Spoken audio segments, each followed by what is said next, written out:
Hey there, watch enthusiasts. When it comes to wearing a watch, most people don't give much thought to how the strap is fastened, let alone the orientation of the tail end. But there's a subtle art, almost a philosophy, to the way a watch is strapped to the wrist in Japan, a method that, once you understand it, makes all the difference in comfort and practicality. Let's start with the most noticeable aspect, the direction of the tail end of the strap.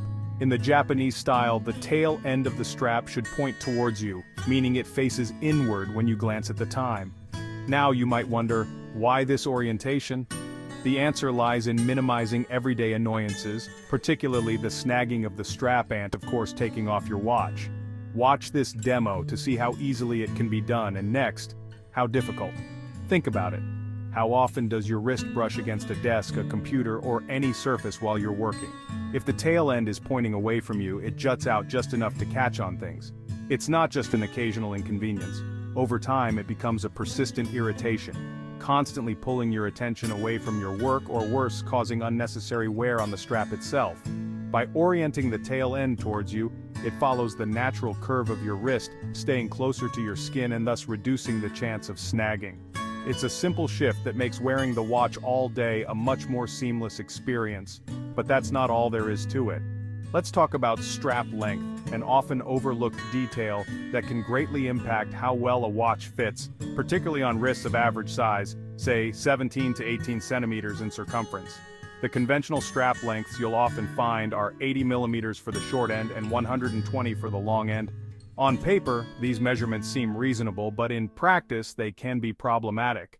Why? Because these lengths leave too much of the strap sticking out after fastening. Picture it.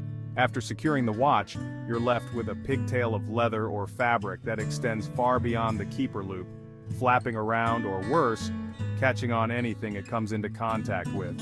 It's not just unsightly, it's impractical. Now consider instead a strap length of 70 for the short end and 105 millimeters for the long end. For an average wrist size, this reduces the amount of excess strap significantly. The tail end tucks neatly under the keeper, following the contour of your wrist with only about a centimeter or so of material extending out. It's a cleaner, more refined look, and far less likely to catch on things during your daily activities. The strap becomes an extension of your wrist rather than an unwieldy accessory. In essence, the Japanese approach to wearing a watch isn't just about aesthetics, it's about harmony, creating a balance between form and function that respects both the timepiece and the wearer. The details might seem minor, but they reflect a broader philosophy of consideration and mindfulness. The tail end of the strap pointing towards you, the optimized length, these are small adjustments that enhance the wearing experience, allowing you to focus on what matters most, living in the moment without distraction. Thanks for watching, and happy timekeeping.